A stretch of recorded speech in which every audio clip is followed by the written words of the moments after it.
Okay. All right, welcome everyone to Virtual Global Spine. I'm Wende Gibbs, and today we are very lucky to have one of our co-hosts, Dr. Alexander Mameghani from Switzerland, giving us some great cases.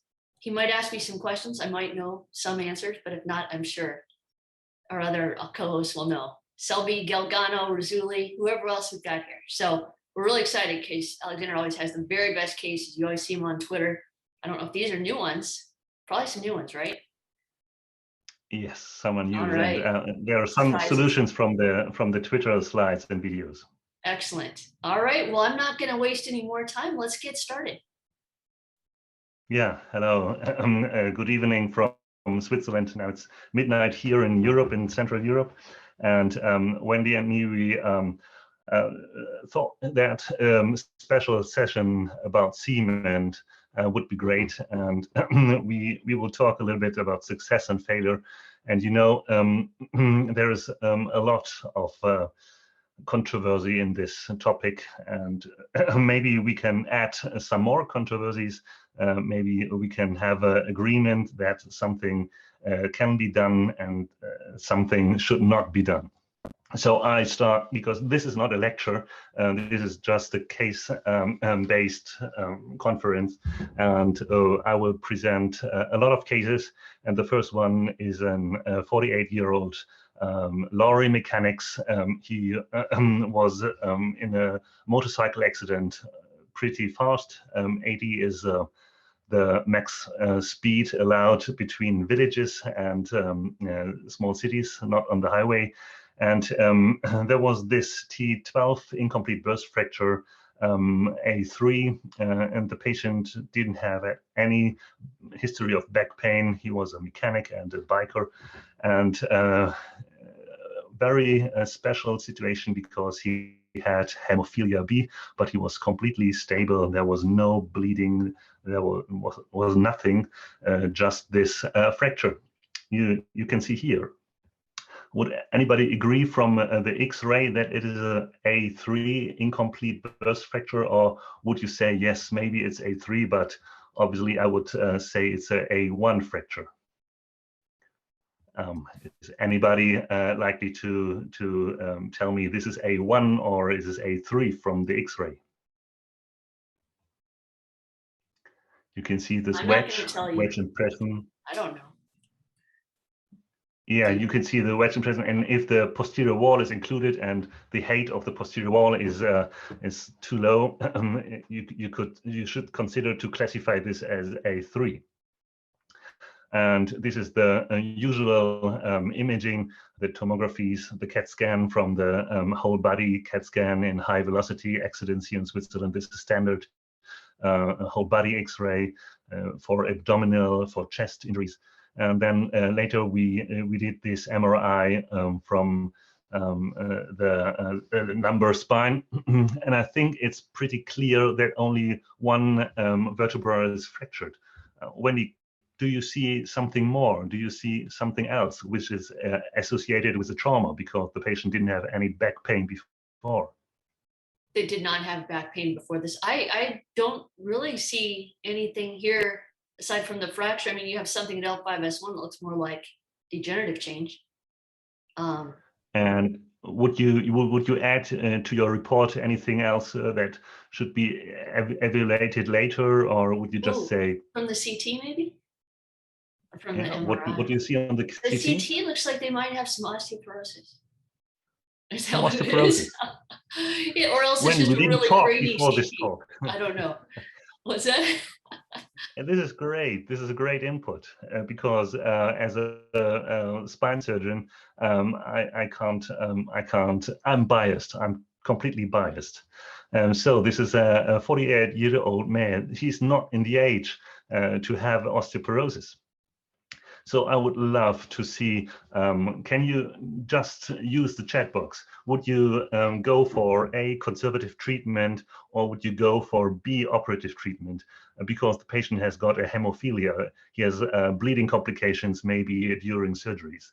And you can go for A, like every surgery has a risk, of bleeding, you should avoid any risks and no surgery? Or would you say, okay, I know a burst fracture can worsen, and later you have got a deformity, a post-traumatic deformity, and then you need big surgery. And if the patient has got a hemophilia B, I would go for MIS surgery. I would go for cement surgery.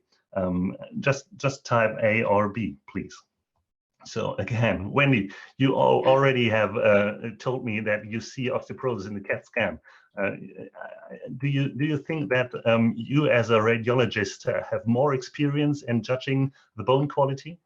That's an excellent question. When you I just gave a lecture a couple of days ago about this, and my very opening statement was that I see like 50, 70 spines a day, X-rays, CAT scans, MRIs, and we are not good at identifying this at all. So I used to try to call it. And so that's why I was kind of asking, I don't even know if I'm right about this CT, but I'd compare it like with the DEXA, and it's very hard from just normal imaging for us to tell. So I think you all would be at least probably better because you already know the patients and you know if they are not, and you look at their scans with that information. Yeah. I'll talk more about that later.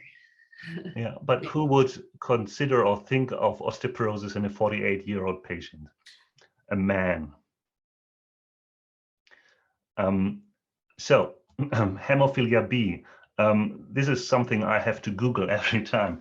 Not Google, but I go to PubMed and I look what is the bone quality and hemophilia B.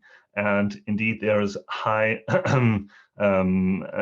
evidence that it could be associated with osteoporosis. Maybe it's an underestimated comorbidity. And it is associated with an increased fracture risk. So knowing this, I didn't know this. I have to be honest. I just searched for what to do with hemophilia B. How should we prime the patient before any surgery? If you now know that osteoporosis may be a topic, would you treat a 48-year-old biker, a man, differently? Knowing this, would you still go for conservative treatment, or would you think, oh no, I would go now for operative for MIS because maybe he's has a bad bone quality? So this would be interesting. I can't see the chat box. If you is there still a majority for A, conservative, or did you see that everyone had pretty much voted for A? Although I agreed with Dr. Galgano, who said A to start. Some people just said A, but yeah, I think there's some people that said watch closely. Yeah. So the AO spine classification system is very known, but there's this small square is modifiers, is M1 and M2. And if you look at M2, you can put in any patient-specific comorbidity into it, and like biological or genetic disorders, osteogenesis imperfecta, or whatever, and you can classify this. And now this patient would get an M2 from me. And whether it's for or against surgery, it's open in this classification system. So I talked to our hematologist, what is the bleeding risk? And the bleeding risk is very low if we give the patient this factor 9. And they have a lot of experience with patients with these bleeding disorders. Every pancreatitis with ERCP, any intervention, these patients get this factor 9, and then you can do any minimal invasive treatment very safe. So we were discussing with the patient pros and cons, like we do now, and then he said he want to be on the safe side from deformity and pain relief, and he said he would go for surgery. And so our surgery is very easy. It's just 2 incisions, putting in the K-wire, a drill, then a plunger, a tappet later, and then the new device, or not so new, but pretty new compared to my experience, and we can elevate, we can lift up the vertebra a little bit more. Ligamental textus was like working good, working fine. And when we have this situation, this is the advantage of this device compared to a balloon. A balloon has to be deflated, and often all the restoration collapses again. And with this device, the morphology of the restored height stays the same, and we can add some cement, whatever you want. And this is very easy. So you can see the change is not very much. So it's an expensive device for a little change. This is the final lateral X-ray. The cement is now hard, and this is the AP view. And this is a post-op X-ray standing. The patient was getting up with only little pain, not pain-free, but little pain, and he went home the other day. After 2 months, we see the patients regularly in our outpatient clinics, and you can see there are some changes, but the patient was really good. He was working since 4 weeks, so he was really fine and satisfied. Not pain-free, but he was really fine. We always have some loss of lordosis after 2 months, 2 degrees. It's not much. And you can see there's a disc degeneration a little bit. It's not only the bone, it's also the disc that undergoes changes post-operatively or post-traumatic.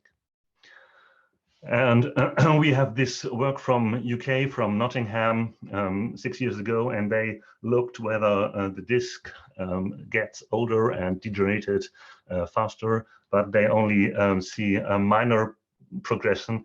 And there were a lot of comments to this article, but we don't harm the disc a lot. If you see this result, we can discuss about indication. I would love to hear from you whether this is too aggressive or is this safe enough today to do this. Our considerations not to harm the patient includes not to harm the patient with a deformity surgery. What do you think about the costs? And isn't it a paradoxon? When I started 20 years ago, my boss told me you should operate the healthy ones. If you operate the sick ones, you get a lot of complications. And today it's the opposite. I don't operate the healthy ones, I operate the sick ones. How do you do in your clinical practice? What do you think about my first case? Well, while we're waiting for some of our co-hosts to chime in here, I want to ask you a question from the chat box from Timothy Moore. He said, what do you tell I'm interested in this too, because this is an already osteoporotic patient. I'm assuming he cannot be treated because of his disease, or there will be no effective treatment for his osteoporosis. Is that, do you know? So his question is particularly relevant because he says, what do you tell the patient about adjacent level fracture risk, which in my opinion is really overblown for normal patients, or for osteoporotic older patients, so you can kind of tune up a little bit. But for this case, I think that would be a much harder question. Yeah, it's hard. So if you talk about secondary fractures, whether it's adjacent or whether there's a distance like 2 or 3 vertebrae above or below, you enter the part of theory. We always tell the patient that if we fix one vertebra, another one can occur, and the outcome is getting worse. This is what the studies are telling us. I will mention it later in this talk. I don't tell the patient that there is no risk of adjacent fractures. I don't tell them that there is it's a safe procedure. They always get the full information about paraplegic situations like VTE, intensive care, even death. Everything is reported, and they get the full information before they do the consent. But on the other side, in this patient, we really wanted to avoid open deformity surgery. So this was my my opening case, just to make clear that everything is very relative. And if we put the patient in this highly elective surgery, we really put them at risk, and we have to be careful not to make an overtreatment, and in the end the patient's getting worse than he would have gone with conservative treatment. So the controversy goes. Sorry, I have a question about your spine jack. So that was something that was very popular here a couple of years ago, and a lot of my friends were trying to be the first in that. But like you said, they're very expensive. do those, in terms of Mike Elgano asked thoughts, kyphoplasty versus vertebroplasty. I think that's probably user dependent. I always used to do kyphoplasty just because that's what I learned. And so I like that better, although it was more expensive, I think, than vertebroplasty. But we had special cement that maybe was marketed as having fewer adjacent level fractures because of the way it was created. I don't know anything about that in terms of the device, which I don't know if I was actually supposed to say what that was. But the device that you are using, that fancy new device, does that have any difference in risks of adjacent level fractures, or do you know? Because it certainly is the most expensive device out there, right? No, not to my knowledge. I don't use this device since a long time. I'm a guy who performs vertebroplasty in 1995%. The same discussion we had with a balloon, kyphoplasty versus vertebroplasty, a balloon doubles or threefolds the costs, and a stand like tenfold. It is a question of safety. We know that a balloon kyphoplasty is safer than a vertebroplasty. Has been with the first or the second generation of cement. Today we have high viscosity cement, and the safety studies are not performed any longer. We have a plateau. Nobody does really research about vertebroplasty since years. Every year it's the same amount of kyphoplasty or vertebroplasty publications, but overall osteoporosis goes up, everything goes up, but these two techniques, they are a little bit too insecure. If you do research there, you are going on thin ice. Maybe we can see after the second case another discussion. This is a 62-year-old female. She had an accident in her bathroom. It's a wet floor, and she had an incomplete L1 burst fracture. Again, A3. What else? A3 is always our threshold to consider surgery or conservative treatment. And she had some T11 fracture before. So the left one is the first X-ray, the right one is the second. You see on the left side, she was lying on the spine board because she couldn't get up. And between both images are 3 days, and she was not able to get up for 3 days. In the end, she got up for a standing X-ray on the right side. You see it, and there is a difference to the first case, I guess, for anybody who can see it. What would you do here? Would you go for conservative treatments as well? The patient is in big pain. When she lies in bed, she has no pain, but getting up, weight bearing on this fracture, she was crying. And this is our main indication for going into the OR. Single vertebra fractured. Wendy, do you see in T10, T11, is this small or is this osteoporosis? Can you give a comment what we see there? So up a little bit higher. It looks like, on your T1 weighted image on your second image, those look like Schmorl's nodes. I'm not quite sure from your T2 weighted image here, your stir image. It looks like there might be a little bit of edema on those superior end plates. It's something I don't see that it's not the same slice because you don't see the defects, so you don't have it on exactly the same slice for me. Yeah, not the same slide. Yeah, but when it's just an end plate without a Schmorl's node, but we see edema, I call those. You have no neurocompression. The patient is not at risk getting any neurological disorders, only pain. Everything is about bed rest and pain. To the OR, and you see when she was in prone position, ligamentotexus already has worked and done the restoration. We don't need a balloon for this. We don't need any lifting, any jack for this. But you have to consider the viscosity of the cement. I just want to, one slide. This equation is very important because you have to know what kind of cement you are using. Do you have long needles or do you have very thin needles? the cement is really important for you as a surgeon. And I just want to ask you, I want to ask the audience, how many different types of cement do you have in your operation room? One fits all, one type of cement, or do you have a B? Do you have two type of cements, one normal cement and one high viscosity cement, or in other words, one cheap and one expensive cement? Or do you have many different cements?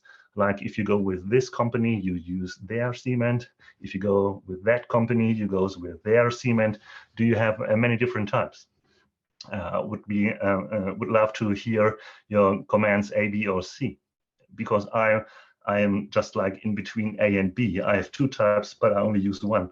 The other one is just for my conscience. I have a cheap one and an expensive one, and I only use the expensive one, the high viscosity cement.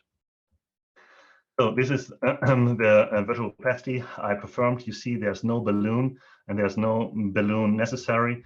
And this is the only patient I have ever had in my career who reported from zero pain VAS after 2 months. The left image is after 2 months. Zero, she said, life is like it always has been, no problems at all. Usually my patients come after 2 months in my clinics and they complain from residual pain, maybe 3, sometimes 5, often 2, 3. When they move a little bit, they feel it's not normal. It's not like before the fracture. Let's discuss about this old RCT. Why did we continue with vertebroplasty after 2009? In the New England Journal of Medicine, this RCT was published, and the results were so astonishing for us surgeons, because there was not a single parameter with any significant benefit of going into OR and performing vertebroplasty.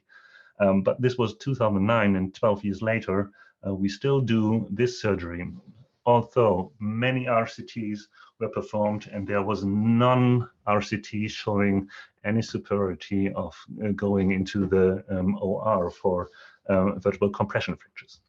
Even 10 years later, Rachel Buchbinder is still waiting for stopping performing vertebroplasty in osteoporotic spinal fractures. And this is a scientific view, and she is right. Of course, she is right. From a scientific view, it is completely, it's not, why do we continue with this procedure?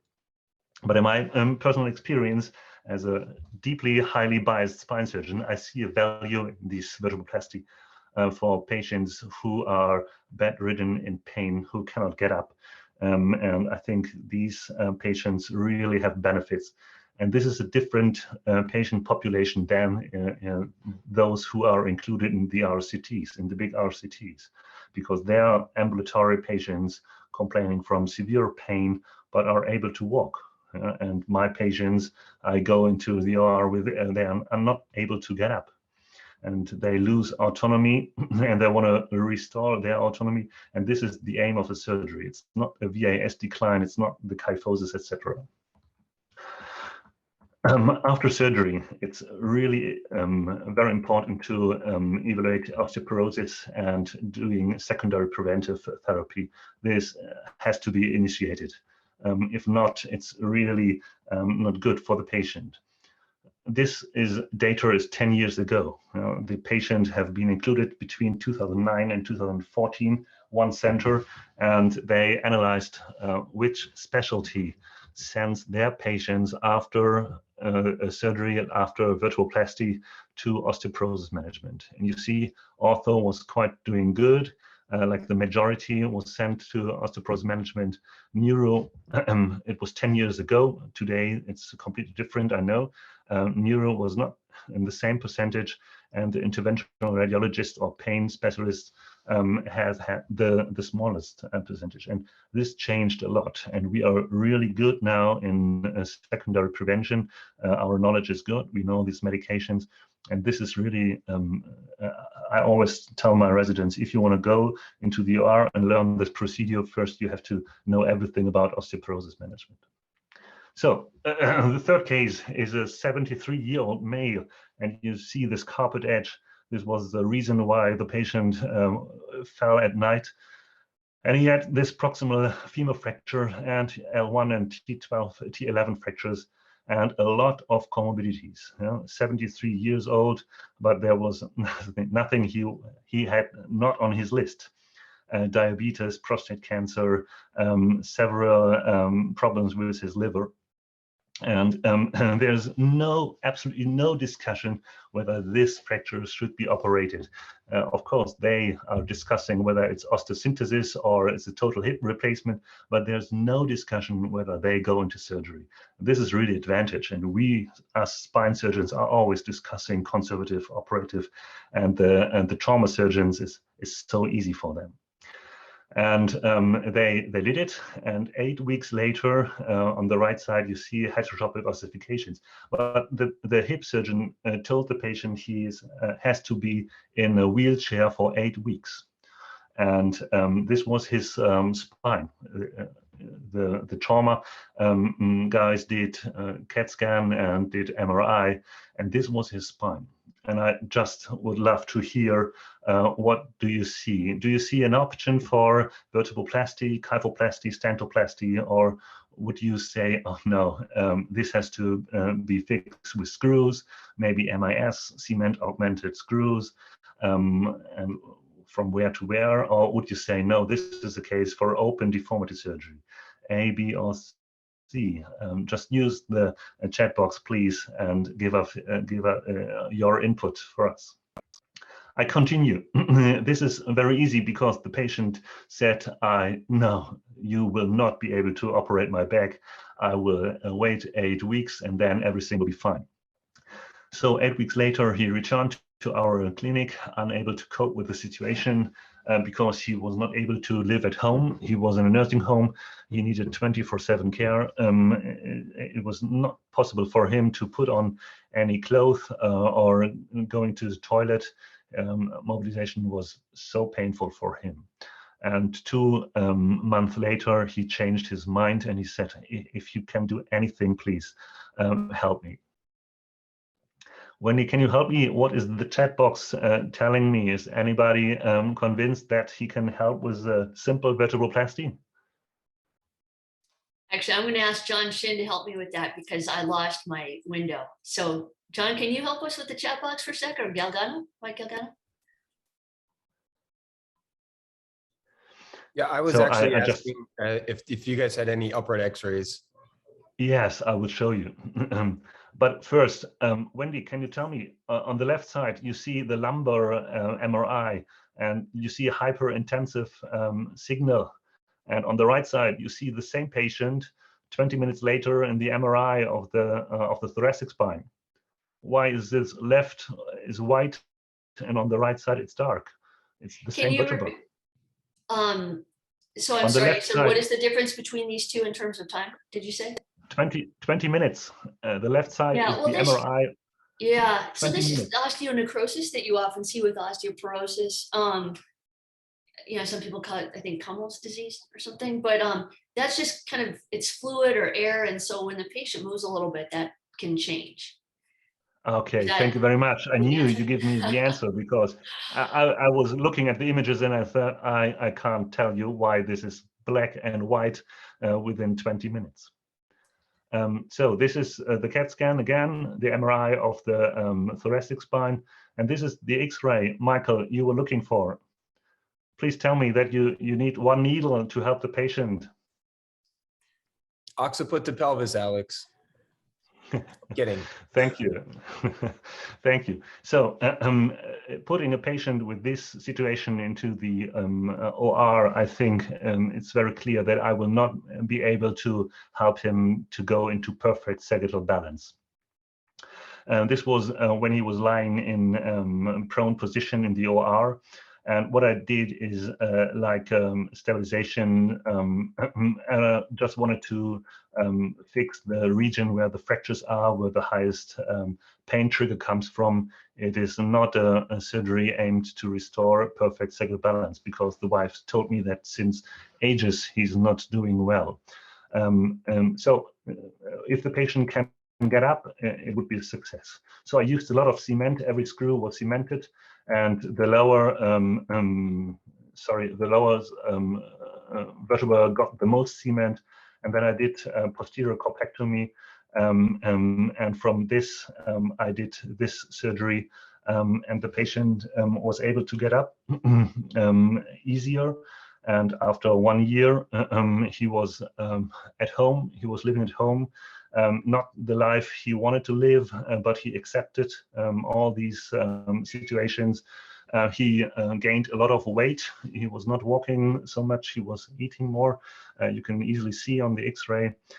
So this was my third case. And I just wanted to tell you, without cement, this kind of surgery is absolutely impossible.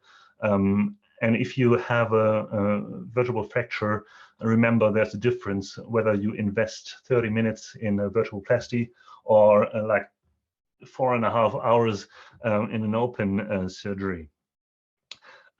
Stop vertebroplasty movement, like Dr. Buchminder tells us, this will lead to an enormous increase of deformity surgery, which makes us maybe not too unhappy, but I think the patients are a lot unhappier.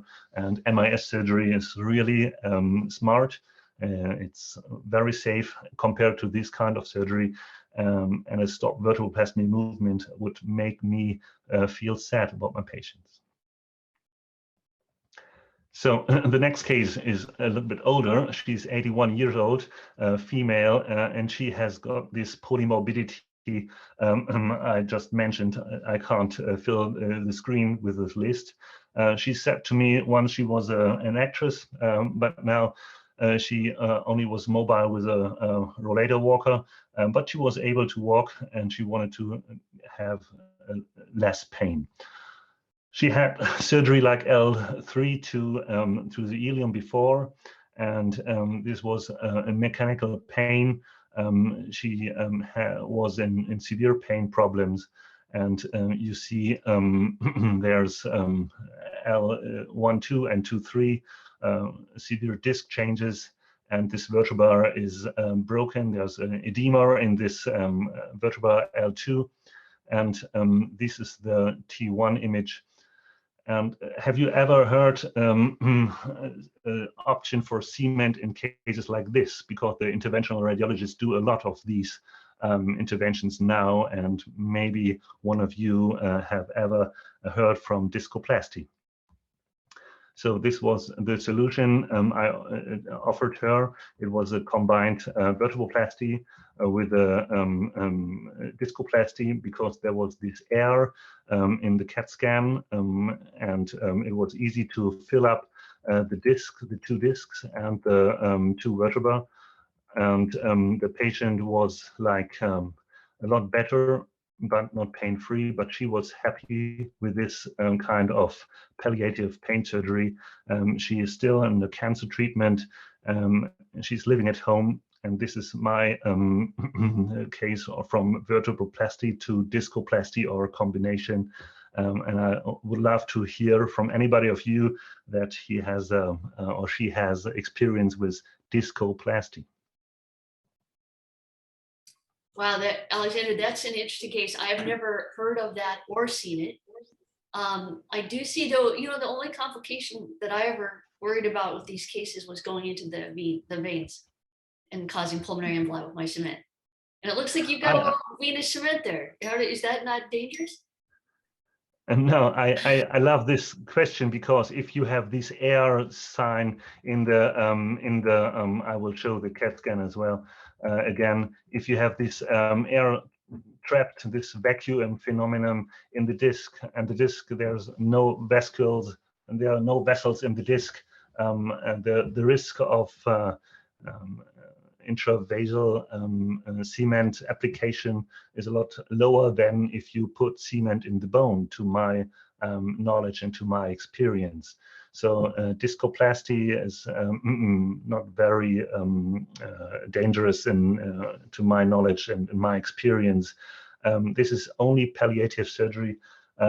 I was so surprised when I have heard about discoplasty from Hungary, and the next series was from the US. Like they perform discoplasty to treat some discogenic pain, and they always remind us if we have this trapped air, this is a good indication, and a disc like this is not a good indication. I cannot tell you a lot. This is not a lecture, but I just wanted to show you this case and to say that the patient has a benefit because she was a lot too ill to undergo any deformity surgery.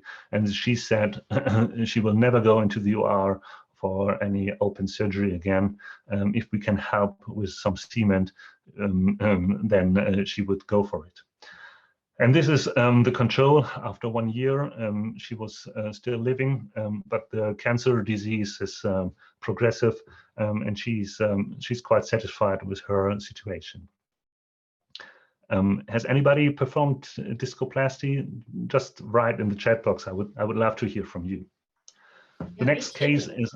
Oh wait, Alexander, wait. Let's hear from. Can we hear from some of our co-hosts real quick? John Shin. Yeah.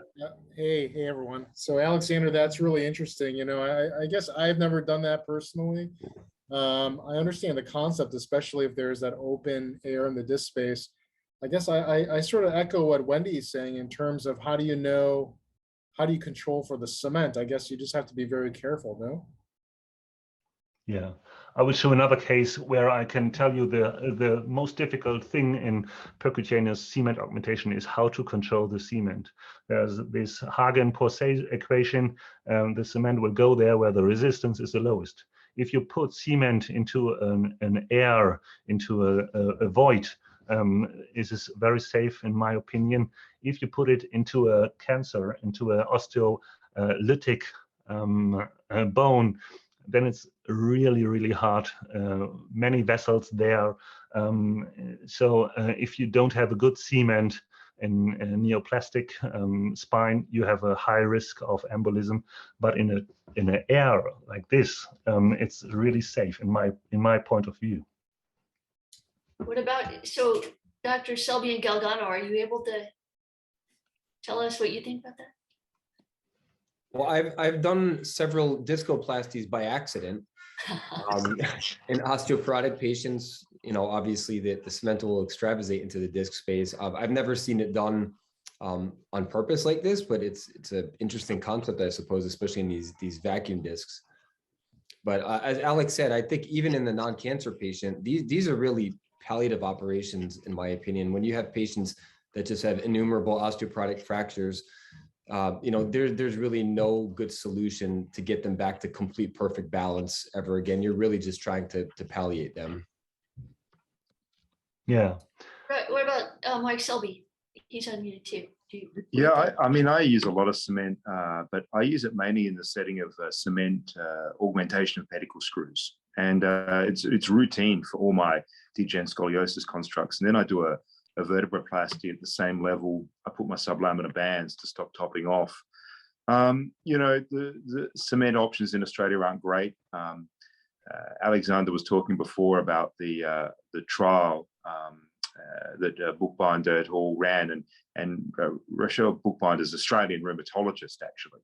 So our government's been pretty heavily affected by, and our rebates for insurance have been affected by that being an Australian trial.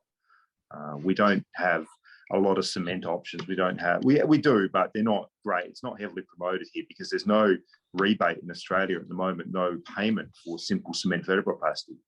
And even the myeloma patients, the ones that would really benefit from it, have been affected by this. It's actually been a terrible decision. So yeah, I will go to some. Sorry, Alex. Yeah. I will go to some myeloma patient later in this talk if you have the time. Yeah. I don't know if Dr. Rizzoli is in a place where he can. Rizzoli, are you? I mean, he might have been able to unmute himself. I just wanted one more opinion because you're showing cutting edge, brand new information here, Dr. Mameghani. This is what virtual spine is all about, learning this new stuff. So I'm very interested in this. But if he can't unmute himself, I'll let you go on because I know you have a lot more cases. So. Yeah, we have a lot of time to discuss other topics. I just wanted to show one case of a patient who sends you Christmas cards every year because she has got a pollen allergy. She can't take a lot of painkillers, like paracetamol is possible, but nothing else. And she's under steroids, and she cannot take a lot of bisphosphonates. This was an old thoracic chest X-ray I found in the archive from her. And then she came with this fracture, the same situation like the lady before with the A3 fracture. And I just wanted to show you that I have a lot of adjacent fractures. This is the situation. She was happy. She I have my life back. And then she came back with another fracture. And then she came back with another fracture. And after every time she was in hospital, she was never able to bear the pain at home. She always went into hospital and couldn't get up. It was like a Groundhog Day, the movie, living the same pain again and again. And I guess everybody from you has this. And then she came later with a severe pain, and she said, "Oh no, I have another fracture," but she hadn't. And then it was like zoster. She had a varicella zoster. And another point I want to tell: if you send them for osteoporosis management, send them for zoster vaccination as well. But I know there are many anti-vaxxers today. But zoster is you can prevent zoster in the elderly patients. The next one is really, she mentioned this movie because she said, "Do I have to suffer from the same again?" This is, I don't know whether you can see it because it was hard for us to see. This was a T12 fracture, and we inserted the needles like this way. And then when we have this way, not parallel to the end plates, but oblique, we always think, oh, will the cement go into the correct trajectory into the cleft? And in this case, it was possible, but then she came back with another fracture, and that time the same mistake happened. The trajectory was bad. The cement was only in the posterior part, and this makes the vertebroplasty so controversial. If you're doing some mistakes, some small mistakes, like John mentioned, how can we control that the cement goes where I want it to go as a surgeon? This is really accurate positioning of the needle tip. This is, I think, this is the most important tip I can give. And don't accept a bad trajectory, correct it. And if you insert the bone and you are not at speed and you cannot correct the needle very rapidly, the patient really has a surgery which doesn't help at all, because the cleft, the problem which is here, I don't know whether you see the arrow of my mouse, the cleft here remains unfilled, and the patient had exactly the same pain like she had before. I don't know whether you are so experienced that you don't know that these problems are there, but sometimes you really have like a border and the cement doesn't pass the border. It's like sclerotic or compressed, and then you're in a big trouble. Just another case, this is the worst case scenario from my experience. This was a 71-year-old male patient, minor fall 2 weeks before. He was in the emergency unit, progressive back pain. He was drinking too much, had a liver cirrhosis, upper GI bleeding 6 or 1 year ago. And these are the images. I don't know whether you can see hospitalization. This is the length of stay. It was like from August to September several years ago. And he was like 3 weeks for one fracture. Is this something you have in the US as well, or is it just a Swiss problem? This long stay in a hospital for 3 weeks, I guess it's very expensive in the US. So I tell you, he was admitted and he had, yeah. Sorry, mate. We got patients that spend weeks to months in hospital in Australia because we don't have easy access to vertebroplasty, and they'll basically come in and have an acute painful fracture and not be able to mobilize. not be able to access vertebroplasty.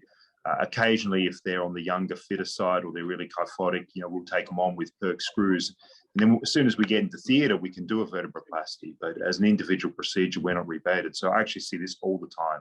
Patients stuck in hospital, not necessarily in acute big hospitals. They get transferred out to rehab, but they're there for weeks to months. Absolutely. Yeah. Yeah, and this is why we are very lucky in Switzerland that vertebroplasty is allowed. So I continue. This is the MRI, and you don't see any soft tissue. Do you think that is a tumor, is a pathological fracture, Wendy? Can you give it just a command? Do you see something? No, I wouldn't special? call this one. I would not call this one tumor ever. It looks like a typical osteoporotic fracture, but the difference, and I would not myself take on this case because of that split in the middle. That to me seems like that would greatly increase the risk of complications. So I would refer that one to you for sure.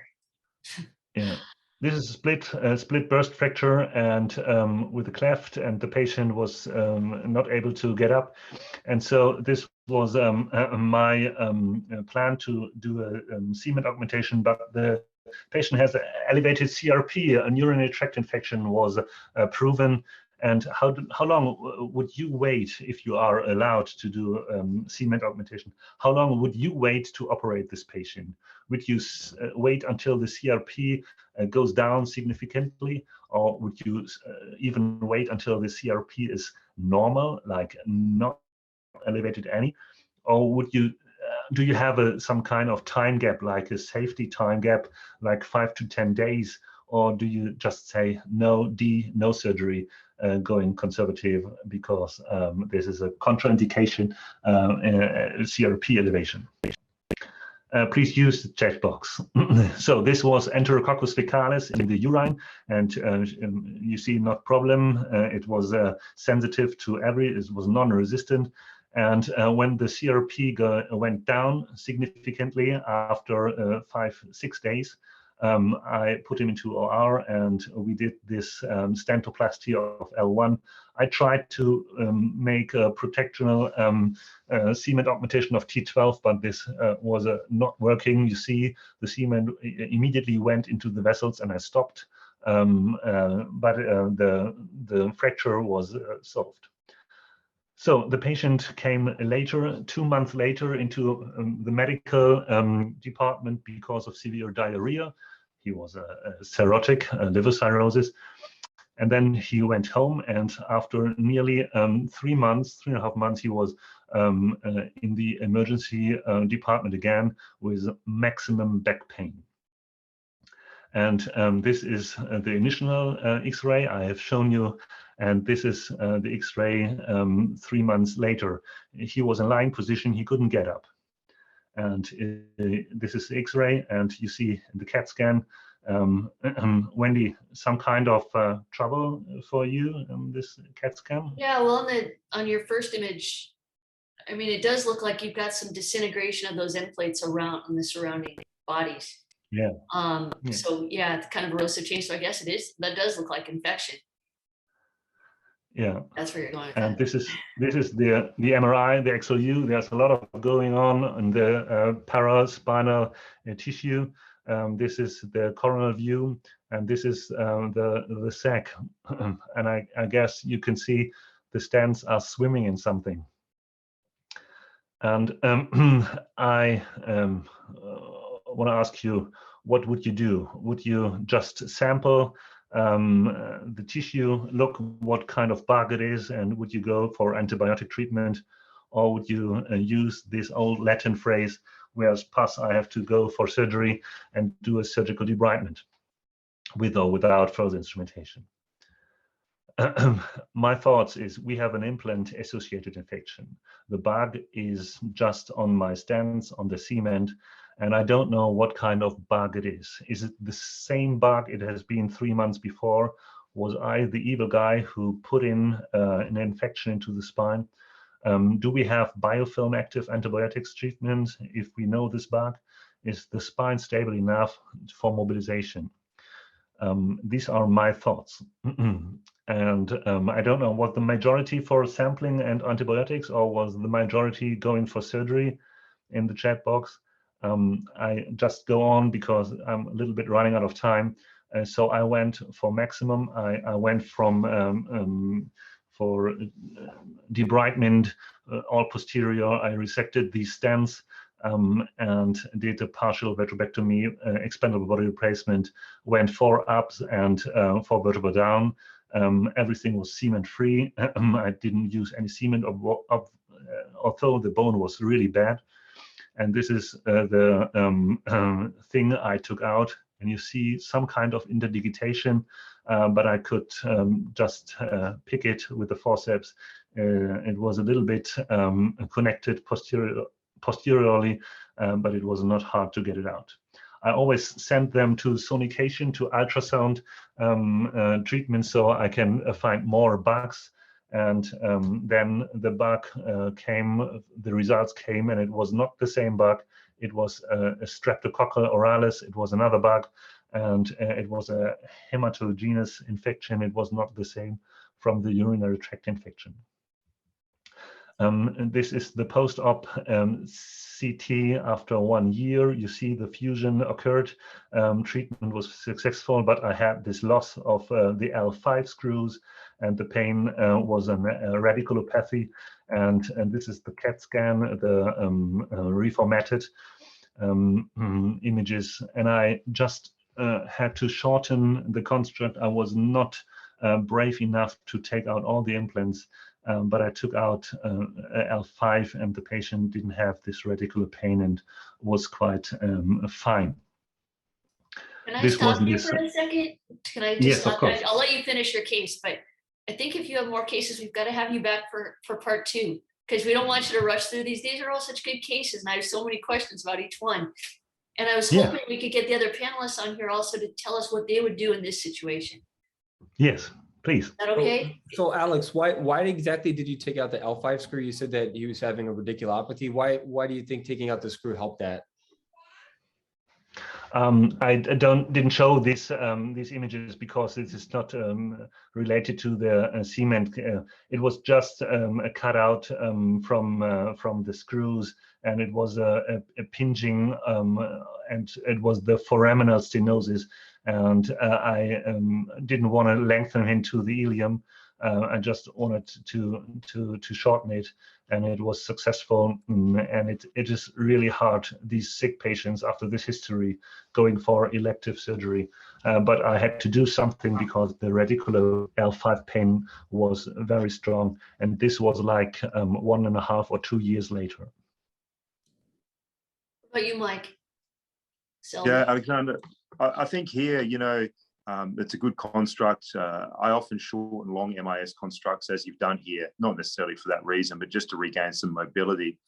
Something that was brought up, I think maybe on LinkedIn a week or 2 back, was whether you can use cement augmentation in infection of a setting of infection, even sort of remote from the focus of infection. And I know that cement infection was the whole problem here. But you know, you can load, as you know, antibiotics into cement, right? So you can actually use vanc powder or various other things to actually put antibiotic cement in down your screws, and you know that might have got you to an initial shorter construct here, rather than having to go really long. Yeah, Mike, I'm very glad you mentioned this, but at the moment, if I would use cement in an infection, this is like a casus belli with my colleagues from infectiology, from ID. It's like Australia would buy US-American submarines and not from France. They would be very angry because today the concept is really cement-free treatment. And this is like 6 years ago. I think if we have an infection and we put in implants, we have to be sure that we don't worsen it. Maybe the future research is showing that cement is safe in infection, but at the moment, our concept in our hospital is cement-free whenever you can.